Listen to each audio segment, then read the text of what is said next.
Hello, টক মিষ্টি ঝাল আমসত্ত্বার recipe নিয়ে চলে এসেছি। একদম সহজ একটা রেসিপি, তাও একটু শেয়ার করি আপনাদের সাথে। আমটাকে ভালো করে ধুয়ে ছোট ছোট পিস করে কেটে আমি একটু সেদ্ধ করে নেব। সিদ্ধতে কিন্তু অনেক বেশি জল দেওয়া যাবে না, পরিমাণ মতো জলই দিতে হবে। যেহেতু আমটা সিদ্ধ হতে বেশিক্ষণ সময় লাগে না, তো এই তো আমি পরিমাণ মতো জল দিয়ে আমটাকে সিদ্ধ করে নিয়েছি 10 মিনিটের মতো অল্প আছে। একদম ভালো করে সিদ্ধ হয়ে গেছে। এবার এটাকে আমি একটা স্ট্রেনারে নিয়ে খুব ভালো করে এটাকে ছেঁকে নেব। ছেঁকে নেওয়াটা কিন্তু খুব বেশি ইম্পর্ট্যান্ট, কারণ এখানে যখন আমি আমটা কেটেছিলাম তখন আমের আটি একটু একটু করে থেকে যায় অনেক সময়। তো আমের আটি বা আমের কোনো ধরনের দানা যাতে না থাকে, ওটার জন্য এই স্টেপটা কিন্তু মাস্ট করতে হবে।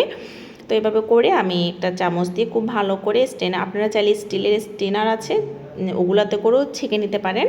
তো এভাবে করে আমি সবগুলা আম এভাবে করে ছেঁকে নিয়েছি। আর সবগুলোকে কড়াইয়ে নিয়ে এবার চুলার উপর তুলে দিব।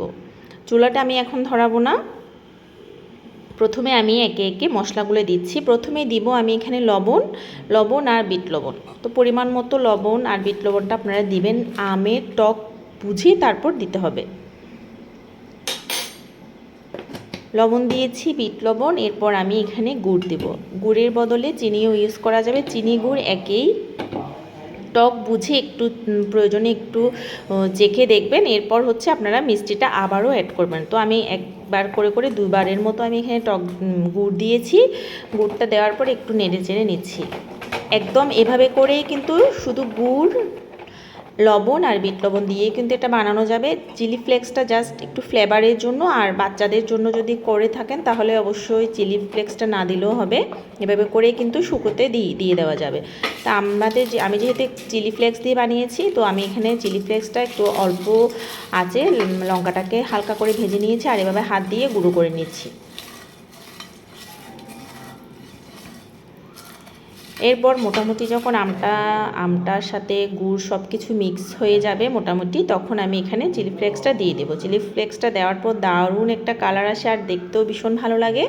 যখন মুখে পড়ে খাওয়ার সময় তখন কিন্তু চিলি ফ্লেক্সের ফ্লেভারটা খুব ভালো আসে। তো আমার এগুলো রেডি হয়ে গেছে, আমি এখন চিলি ফ্লেক্সটা এখানে দিয়ে নিচ্ছি।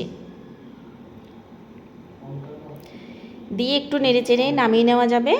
নামিয়ে নেওয়ার পর আমি এবার থালাতে দিব। তো এখন আমি যে থালাতে দেব ওই থালাতে আমি একটু সরিষার তেল মেখে নিব। এই তো দেখুন কত সুন্দর এসছে না কালারটা।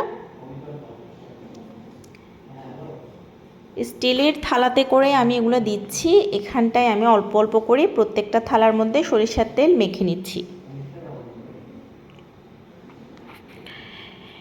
মেখে নেওয়া হয়ে গেলে আমি এখানে আমসত্ত্বের জন্য সব আমগুলো আস্তে আস্তে ঢেলে দেব।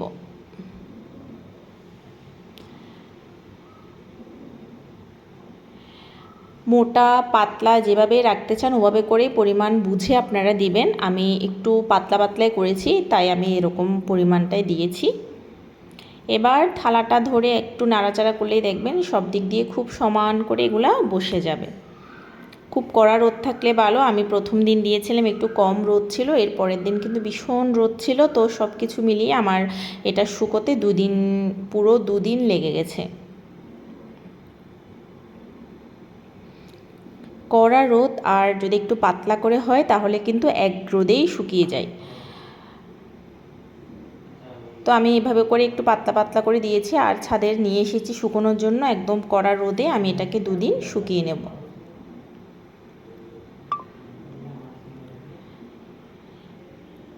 শুকিয়ে নেওয়ার পর একটু দেখাচ্ছি কত সুন্দর হয়েছে।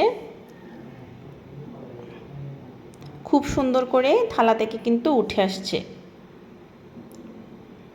এভাবে করে ছোট ছোট পিস করে আপনারা কেটেও নিতে পারেন, অথবা এভাবে করে ভাঁজ করে বয়মে করে কিন্তু রেখেও দিতে পারেন। এই যে দেখুন কত সুন্দর আমি এভাবে করে ভাঁজ করে নিয়েছি। এভাবে করেও রাখতে পারেন, অথবা ছুরি দিয়ে মাঝখান দিয়ে কেটে সুন্দর করে আপনারা এটাকে পিস পিস করে রাখতে পারেন। এই যে আমি যেভাবে দেখাচ্ছি ওভাবে করেও রাখতে পারেন। ছোট ছোট করে রাখলেই ভালো। এভাবে করে রাখলে টুকটুক করে যখন খেতে ইচ্ছে করবে এক পিস নিয়ে মুখে দিয়ে দেওয়া যাবে।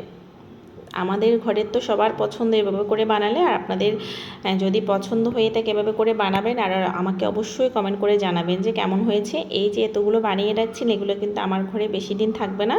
এই যে দেখুন কত সুন্দর হয়েছে, একদম কালার আর হচ্ছে টেস্ট এত ভালো এসেছে, কি আর বলবো। তো অবশ্যই জানাবেন আমাকে কেমন হয়েছে। সবাইকে অনেক ধন্যবাদ।